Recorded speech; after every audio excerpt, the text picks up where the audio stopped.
Hey, what's going on, everyone? Thanks for tuning in to Mac and Fish podcast. I'm Coach McKinley Roll, and I'm here with my co-host Charles Fishbein, better known as Fish. Fish, what's going on? How are you doing today?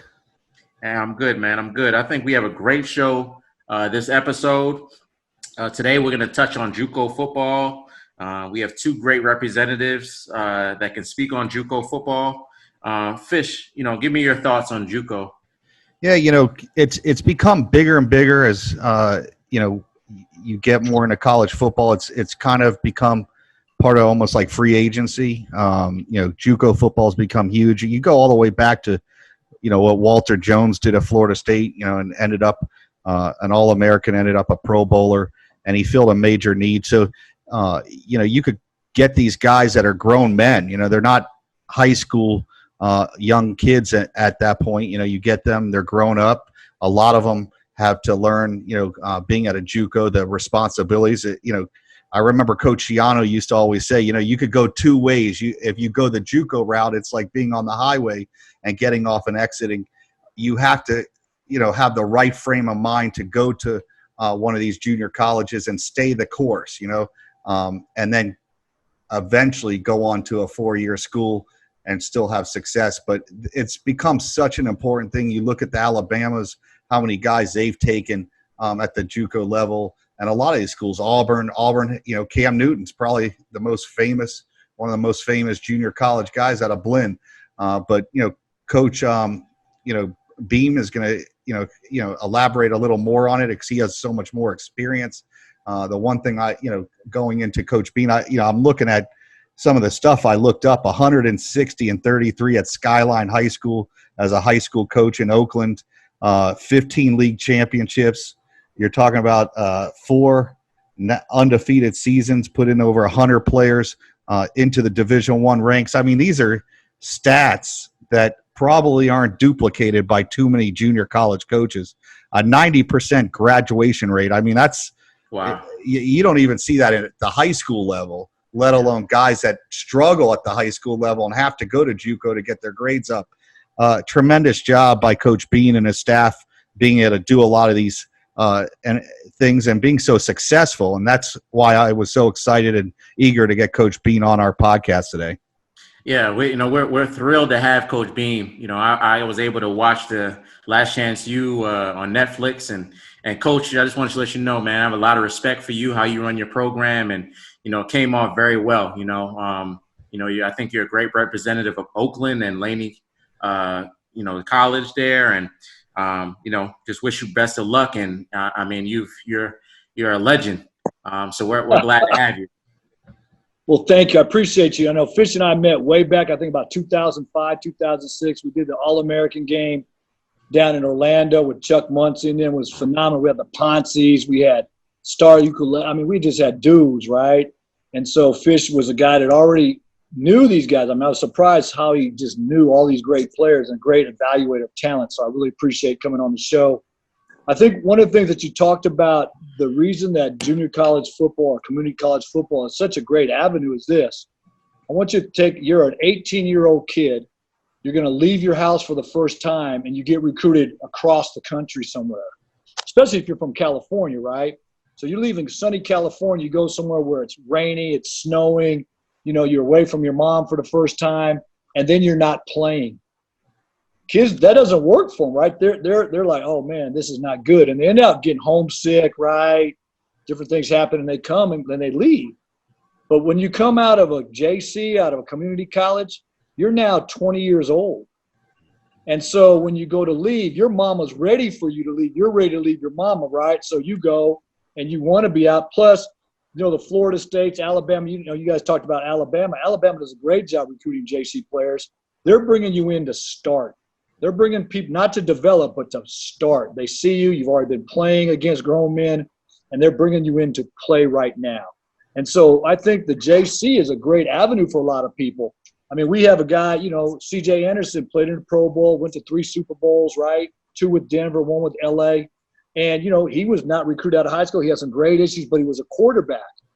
When he came to Laney, I said, Coach, he goes, Coach, I want to play running back. I said, well, all the D1 guys are telling me you're a DB. He goes, Coach, I want to be a running back. I said, you sure? What's your heart? He said, my heart's being a running back. I said, all right. I made him a running back. He led the state in rushing, went to Cal. Next thing you know, he's with the Broncos. And here's the deal. When he went to the Broncos, he was a free agent. Well, I want to think that because he went the JC route, he was used to adversity. He was used to people not believing in him. So when he got to campus, like one more time, he had that chip like, okay, someone doesn't believe in me again. And he had to prove himself. And sure enough, now he ends out being a Pro Bowl. He's got a Super Bowl ring. I mean, those are good things, right? So I want people to understand when you go to a JC, it's not being banished to the Siberia or something. It actually can be a really, really good thing. Fish talked about it a little bit. It helps you mature, helps you become a better student. You know, for us, I mean, you're going to have to learn how to be a student, right? A student athlete, not just an athlete. And it's tough, right? You got to learn how to time manage. All those things that we're preparing you so that when you do go to the 4-year school, you're going to be able to thrive. It's not going to be a culture shock to be having to go to class and have to do all these different things. So I think it's a real good avenue for folks. Yeah, you know, the one thing that I look at, you know, I actually went to junior college myself at Pasadena City College. So coming from Miami, going out to California, I first went to music school. So going from one big city to another didn't really affect me that much. You know, most of my life I always grew up in big cities, but you take a lot of these junior colleges that you've seen on other episodes, and they're really small towns. You know, how do guys adjust to a big city like Oakland, or you know, you're talking down in LA or Oakland? These are big cities. How do guys adjust? Because you have so much at your disposal. You know, there's so many distractions as a football player that can affect, you know, you off the field. Forget about on the field, all the distractions off the field. Well, I think the biggest thing is that as a staff, or myself in particular, right, I want to teach you to be a man. And so when you come out to a JC, right, you know, in California, there's no scholarships, right? So you can get your Pell Grant and everything, but that's not going to cover everything. You might have to work a job as well. Or your parents are helping you. And I'm like telling these guys, look, are you going to blow off your money? Did you come out to California to party? You could have stayed wherever you're at to party. You're coming here. This is a business trip for you, right? It's a 2-year business trip to get your skills ready so that you can go to the next level. That skill is the classroom. It's in the weight room. And it's on the learning technique on the field, right? And I think here's the other part. You're learning how to get along with people that you don't know, right? To start bonding with a group of folks that may be totally different than you. And, you know, Oakland's no joke. The town is about business, right? And you go to the wrong part of town, you're going to get the business. And so we try to help the kids understand, like, hey, you got to figure out where you're going, right? They don't care that you're an athlete. You know, you walk in the wrong part of town, they're going to take your money, right? They're going to take your shoes. They're going to take your socks. They're going to take your drawers. And so we want to teach them how to understand that. But it's the same skill that you learn that, you know, to survive in life. You're going to need it at that Division I place, and you're going to need it in the NFL. I've seen guys come play for the Oakland Raiders, big-time players, and they start going around Oakland or the Bay, you know, just being in town. They get taken advantage of because they've never had to learn that city skill life, right? Just like one of our kids, if they went into a rural area, probably would like, oh, man, how do I deal with this rural area? There's nothing around. And I think, you know, what most young guys do is they end up getting in their books. They're going to play video games, right? We try to have – in our place, we have a 20,000 square foot field house. We want them – they hang out there, kind of, you know, nurture them there. We're there all day. So they got a place to hang out. Shoot, one time, you know, the kids broke out the Monopoly game board, the real board, right, with dice and the whole nine, because they would have these games while they hung out because there was nothing to do at home. So they just hung out in the field house together and bonded. So I thought that was – Were they playing with real money or the fake money? Well, when I walked by, they had Monopoly money, but you don't know when I wasn't there. Anything could happen. Yeah, you better get some cameras in that room. You know, hustling's a hustling, right? So yeah, and that's a good deal. Well, Coach, I had the opportunity of coaching at Garden City in 2018. So, you know, I was able to see that that junior college experience up front. And we were able to play in the national title game. But, you know, in your opinion, how was that last chance you experience? And, you know, what do you think, like, you wish Netflix would have shown or, you know, that wasn't shown on TV? So, number one, I think it was a good experience, right? I think it was for us, the last two places have been in Scuba and they've been at Independence, right? I mean, in wherever, Independence, Kansas, right? So they had dorms, they had cafeterias. Well, in California, we don't have any of that. So it was good for people to see that, right? That, kids had to learn how to, be self-sufficient on their own. And, it's a little bit different deal. And I wanted people to see that. The other thing is that I was worried a little bit about, like, how are the kids going to act around cameras all day, right? Mm-hmm. And the producers are really good. They go, Coach, think about it. Your kids are on camera every day, all day long because of Instagram and Twitter and all these different things. They're always filming each other. So being on a camera to them is nothing new. It's new to us as older adults, right? Mm-hmm. But not to them. So that was kind of a thing to think about. And the other thing is that if you watch Last Chance U, the one thing that I hope that gets conveyed is I'm about family. And, you come to Laney, you're going to be part of my family. Well, we made those camera crews and producers became part of our family too. Two of them actually, one of the cameramen grew up right around the corner from Laney, had a bad relationship with his dad, right? And yet here he comes back and he sees, oh, this is what could have been happening. You know what I mean? So he came back home. One of the producers went to a Catholic school down the way and knew a lot of the coaches and my assistant because they're the same age, right? They had the same circle of friends kind of growing up. And so, you're bearing your soul to them, but they're bearing their soul to you as well. So they start talking about their problems or the difficulties growing up as they see what we're doing. Now, if there was one thing that I wish they would have shown for me, would have been is that every Thursday is our study hall day, right? So our home games are on Friday. And so Thursday is a walkthrough half the time, and we do study hall that day, 2-hour study hall. But what I do on that day is I do a 30-minute kind of an enrichment where I bring in guest speakers. Because to me, your plan B should really be your plan A, right?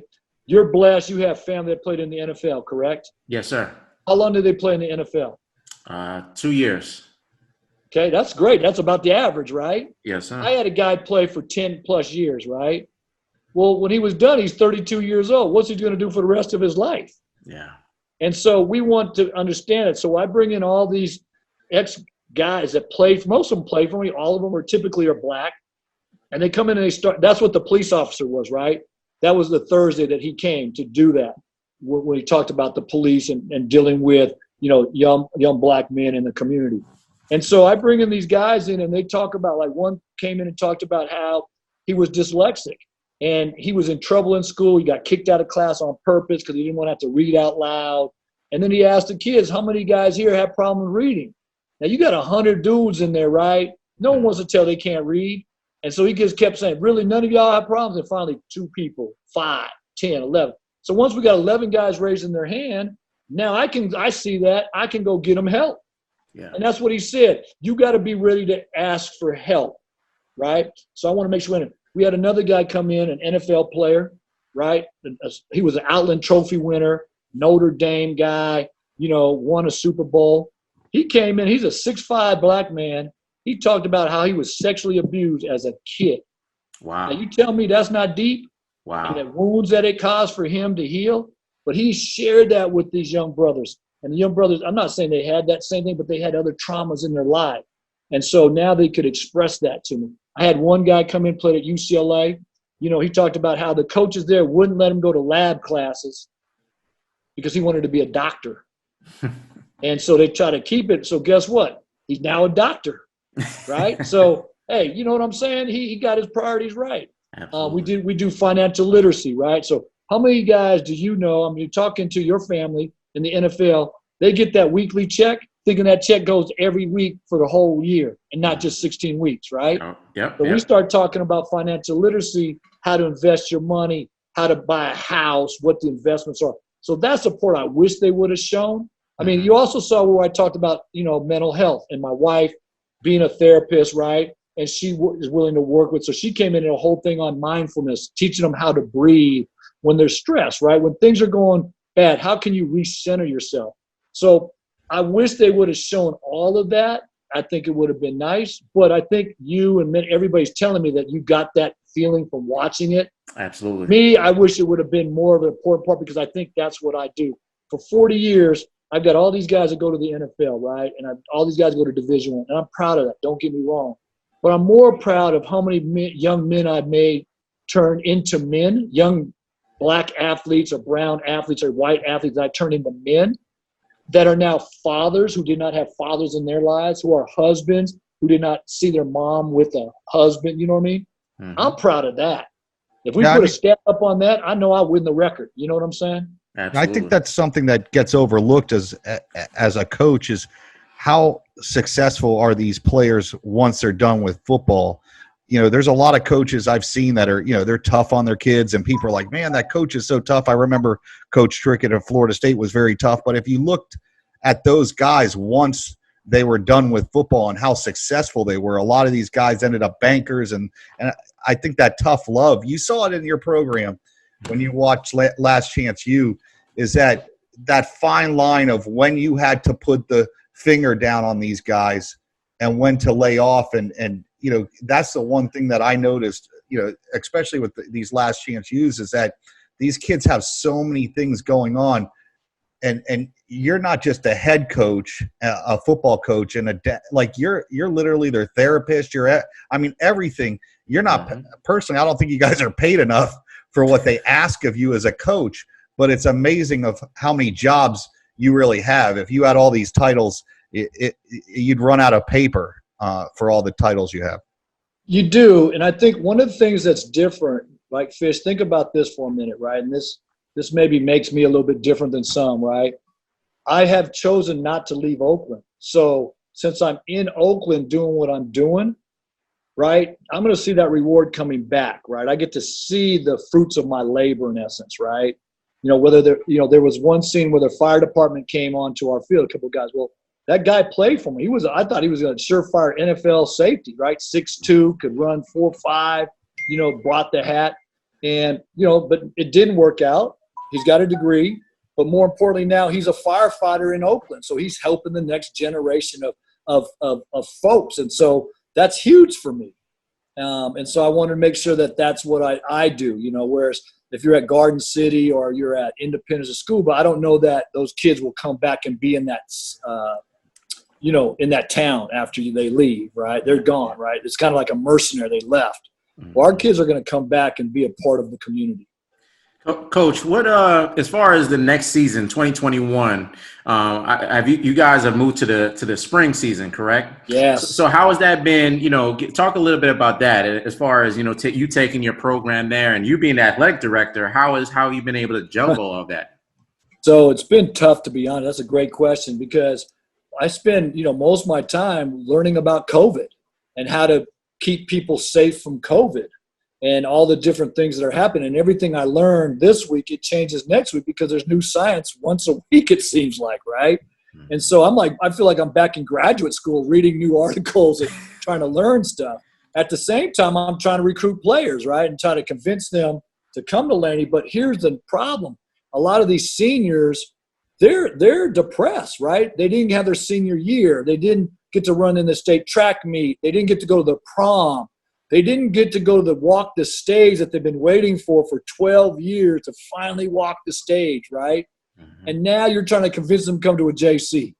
And they just don't want to – they're not feeling you right now, right? They're not. They're like – it's hard. They don't want to – they don't know what they want to do. They don't even know they want to play. They don't want to go to school.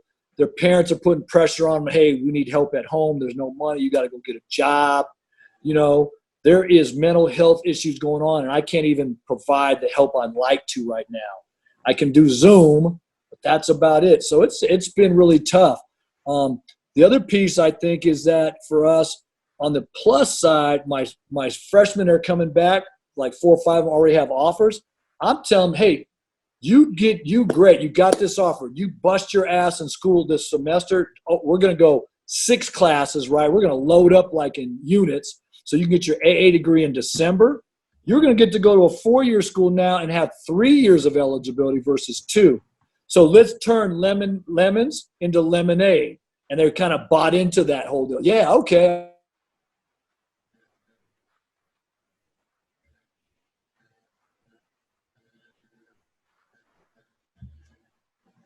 What happened? Hello?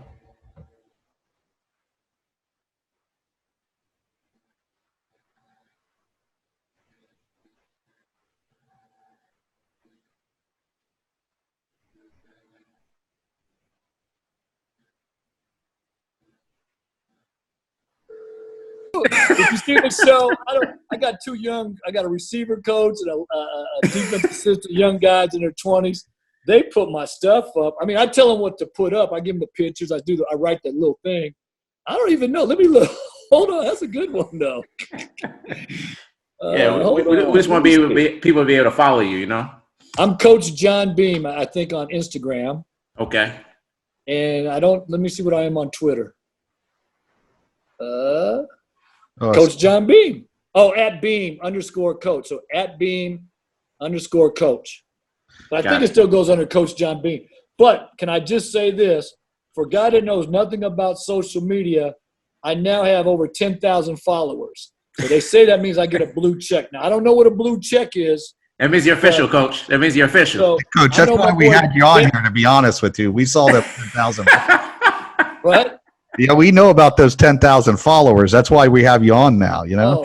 And I trying know, to steal some of those guys. My boy, Dame Lillard, he got blue checks. So I'm trying to be like him. I can't shoot as well as him, but, I used to, tell him, hey, come on down to the gym. Here, how good of a coach am I, Fish? Think about this, guys. I'm trying to convince Damon Lillard to give up basketball, come play receiver for me or DB. That guy's making God he didn't listen to you. $1 million or something, Yeah, that's good stuff. But if I would have had him in high school, he would have played high school football. I guarantee it, because I always get him play. Well, Coach Bean, I really appreciate you coming on. It was a great honor to have you on for our Well, thank you, Fish. I appreciate you. We look forward to having you on again. Yeah, absolutely. I want to make one comment before we leave, right? So you talked about when you were at Garden City, correct? And you were going to play for the 2018 National Championship? Yes, sir.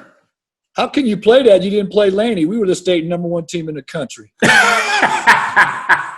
So y'all came up with that little title. There's more schools that play football in California than the rest of the country combined. Did you know that? Well, I didn't know that, Coach. I didn't know that. But, they say that the Kansas Jayhawk is almost like the SEC of JUCOs. You know what I mean? So, I've seen the team on TV. I think we beat them. And then on top of which, there's this guy that does this. I forgot. This guy ranks everybody, right? Mm-hmm. Well, we were the highest ranked 2-year school in the country, and the next two behind us were still from California before they came in with East Mississippi in 2018. Oh man! So I just want to point that out. It's all good, Coach. It's all good. Giving some of that salary. This is what we get to talk about, right? That's why I liked it when it was just bowl games, right? Because then you could have all these conversations with your friends. Oh, my team was really the #1, not yours. But when the playoffs came, you couldn't have that little sideway, argument that we went 10-0, we should be #1. That's right? what the Big 8 used to do, man. Go down the orange pole, beat on somebody, and say, "Hey." Yeah, exactly. Get the ring, right? Exactly. Hey guys, I really appreciate y'all. Stay safe. Thank you so much. Shoot me the link, and I'll get it out to all my people. Yep. Okay. Have a great evening, Coach. Thank you, Coach. Thanks, guys. Take care. See you soon. Bye-bye. Thanks, Coach.